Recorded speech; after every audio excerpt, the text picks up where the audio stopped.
물길 따라 역사가 흐르네 라는 말이 있습니다. 인간의 역사는 언제나 강과 함께 이어져 왔습니다. 이번 탐방에서는 영남인들의 애환이 담겨 영남대로라 불렸던 경남 양산과 밀양권 지역의 낙동강변을 걸으며 낙동강의 숨결과 우리의 삶을 알아보고자 합니다. 모든 길은 낙동강으로 통한다는 물금 용화사에서 삼명진까지 우리의 삶은 낙동강처럼 여전히 흐르고 있습니다.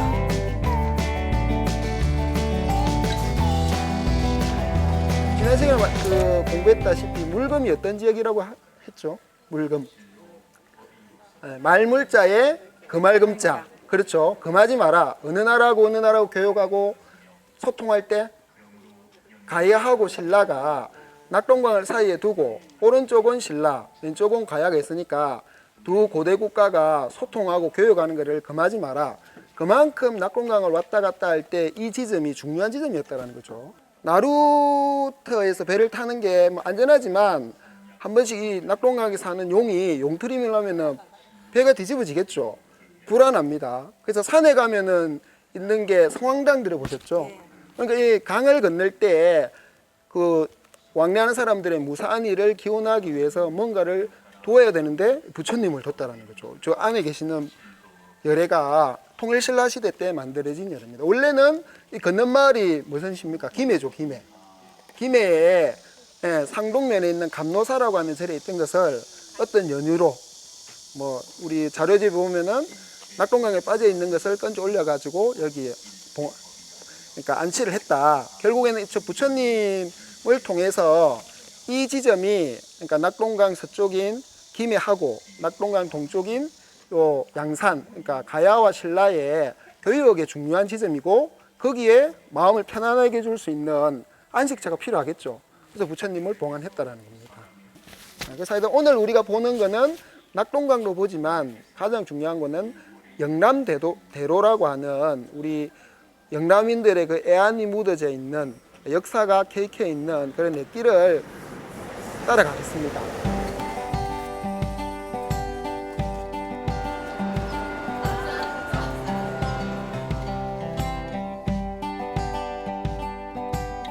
여기가 용산입니다. 요 앞에 보이시는 산이. 네, 용산입니다. 그래서 낙동강을 지키는 용이 살았습니다. 용처럼 안 보이는데. 예? 용처럼 안 보이는데. 네, 이게 용머리고요. 네. 네, 그래서 그때 강의 때도 말씀드렸다시피 이 김해하고 양산에 신라와 가야를 가로지를 때 저 아래에 있는 황산진도 활용을 많이 했지만 이 가야진 나루도 활용을 되게 많이 했습니다. 왜냐하면은 신라의 수도가 경주잖아요. 네.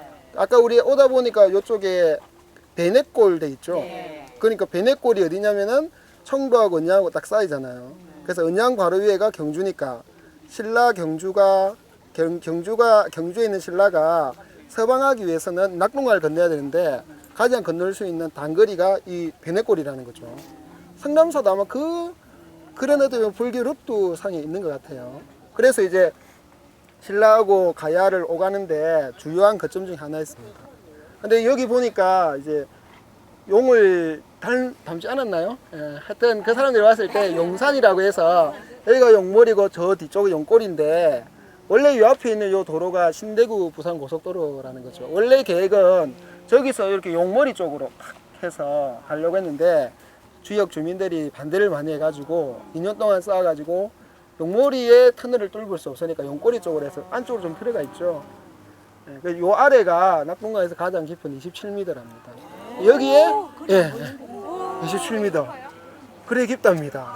그래서 여기에 용이 몇 마리 살았다 했죠? 3마리 살았습니다. 그렇죠. 그래서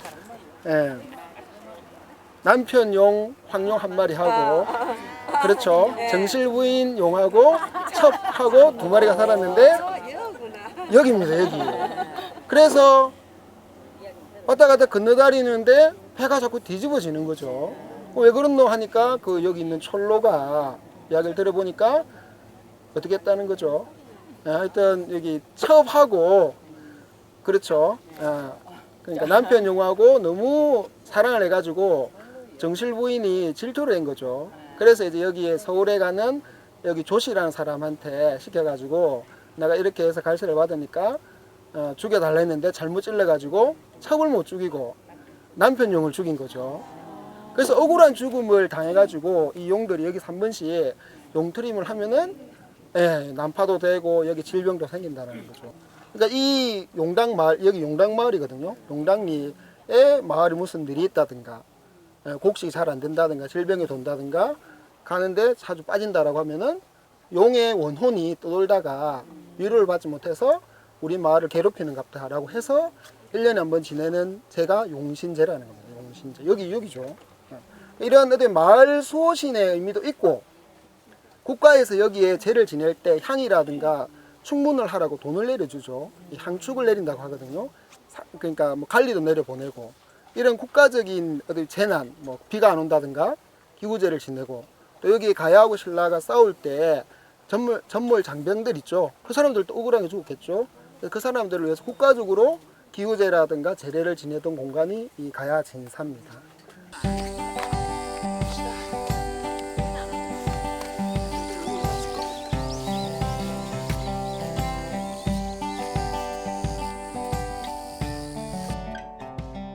석축이라는 겁니다. 석축. 예. 보통의 잔도 같은 경우에는 이게 뭐라 해야 됩니까? 낭떠러지를 파가지고 굴착을 해가지고 안쪽으로 붙지 이렇게 내지는 않거든요, 잘. 그렇죠. 그러니까 안쪽으로 판다 아닙니까, 보통.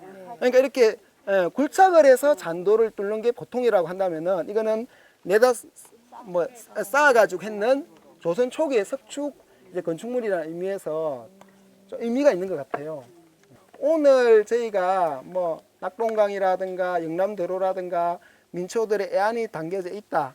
뭐 개나리 보찜을 했는 보부상이라든가 통신사라든가 정현덕과 같은 뭐 지방 간의 뭐라 해야 됩니까? 파견과 임 수많은 역사의 모든 장면을 다 담고 있을 최고의 포인트겠죠.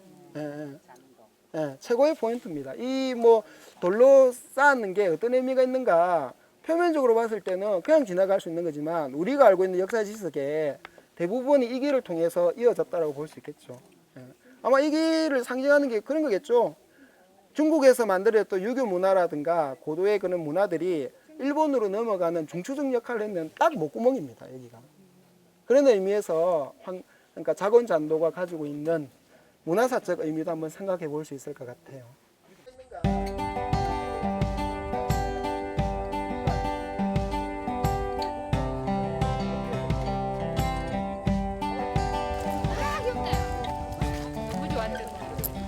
그러니까 고려나 조선 시대 때 이 삼낭진이 얼마나 중요한가를 알려주는 게 이 조창 터입니다. 터. 여기는 뒤쪽에 그러니까 밀양강이 있고 이 본류인 낙동강과 해류가 같이 만나는 곳에 조창이 있다는 거예요. 조창이라고 하는 것은 조선 시대 때 세금을 세곡으로 냈습니다. 근데 이게 처음부터 있었던 게 아니고 18세기 때 삼낭창이 만들어져요. 그래서 어디 보면은 이 삼낭진이 가지고 있는 정근대의 물류의 중심지가 가장 중요한 게 이 후조창인 삼낭창이죠. 터는 하나도 없습니다. 그래서 이제 그때 여러 가지 그때도 뭐 선정을 베풀었겠죠. 뭐 있는데 특징적인 것은 철비가 2개 있다. 철비가 2개 있다. 왜냐하면은 뭐 나는 돌로도 돌로 새겨가지고 나의 업적을 만회될 수 있다라는 거죠. 그래서 더 강력한 놈. 그게 철이라는 거죠. 근데 다 내용이 비슷하겠죠. 실제로 선정을 베풀었는지 모르겠지만은 하여튼 영원토록 업적을 잊지 않겠다라고 하는데 특징적인 것은 여기에 조패라고 있습니다. 조패. 저기 보면요. 두 번째 조패라고 하는 게 조음과 관련된 패단이 너무 많다. 그거를 어느 사람이 조인영이라는 사람이 고쳐줬다라는 거죠. 조 뭡니까? 조인영 맞죠?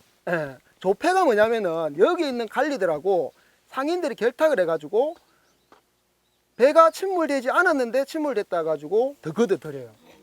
도량령을 2대만 했는데 3대 했다고 더 걷어들여요. 그 다음에 3대를 해가지고 5대 하기 위해서 물을 뿌려요. 쌀에. 그러니까 그런 아주 부정부패가 정말 많겠죠. 그런 폐단이 있다 보니까 여기 있는 사람들, 뭐 하여튼 각 고을에서 오는 조군을 하러 오기 위한 사람들이 너무너무 힘든 거예요. 그거를 조인영이라는 사람이 바꿔줬다라고 해서 감사한 마음에 세웠던 그런 유의, 그 다음에 이제 뭐 배를 몰던 사람들이 또 자기의 의료움을 해줬다라고 해서 선정대를 세웠다라는 겁니다. 그래서 어떻게 보면 18세기부터 19세기 때까지 정말 잘 나갔습니다. 삼낭진이. 밀양 정말 저리 가라죠. 근데 왜 여기가 이렇게 세력하게 됐느냐? 아까 오면서 우리가 봤던 이 다리들 있죠. 저놈들이 세워졌으니까 굳이 나루를 통하지 않는다 하더라도 다 되니까 쉽게 말해서 낙동강 수운에 밑에서 올라오는 수산물하고 그다음에 위에서 내려온 내륙의 농산물들이 여기에 나루를 거치지 않아도 도로를 통해 가지고 다니니까 이제 몰락의 길로 접어들게 되는 거죠. 이 삼낭진이 가지고 있는 정근대와 근대의 상징성이 제가 봤을 때는 문경만큼 사실 관광이나 문화 콘텐츠나 역사 복원이 가능한 도시인 것 같아요. 정말 그 조령관문 그 문경 세제 같은 경우에는 어떻게 보면 딱 하나의 그는 그렇죠. 여기는 육로도 있고 수로도 있고 그렇죠. 철도도 있고 수많은 어떻게 보면은 길의 박물관이라는 느낌이 드는데 너무 방치하는 것이 아쉽고.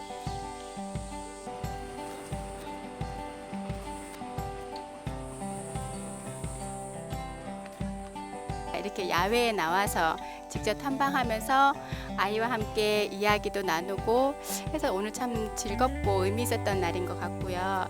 새롭게 알게 된 거는 낙동강 길을 따라서 옛 사람들이 걸었던 그런 그 잔도 위험한 길을 직접 보면서 지금 우린 참 편안한 길을 참 자유롭게 다니는구나라는 생각을 했고요. 엄마랑 같이 산도 구경하고 신기한 뭐 동굴 같은 거에 이름도 짓고 해서 재밌고, 그리고 하다가 좀 위험한 곳도 보고 물도 바닷물도 이뻐서 좋았어요. 예, 우리 기리의 인문학을 통해서 우리 도서관에서 운영하는 이런 인문을 잘 알게 되었고 역사 또는 모든 물류 계통에 대한 것을 잘 알게 되어서 아주 좋은 경험이 되었고 학습이 되었다고 생각합니다. 학교에서 배운 것보다도 이 실제로 와서 이 현장에서 보니까 정말 선조들이 너무 훌륭하시다는 것을 많이 느꼈습니다. 감사합니다. 역사에 대해서 관심이 많았는데 배워서 아주 좋았어요. 이번 탐방의 주제 도서는 신정일 저자의 낙동강 다시 걷는 우리강입니다. 강에 대한 남다른 애정으로 강의 전체를 보고자 하는 열망과 함께 강을 따라 걸으며 탐사한 이야기가 펼쳐집니다. 부산광역시 사하구 승학로에 위치한 부산광역시립사하도서관은 1984년 개관한 이후 도서관이 있어 더 행복한 세상을 목표로 지역 주민의 지식센터, 행복한 쉼터가 되고자 노력하고 있습니다.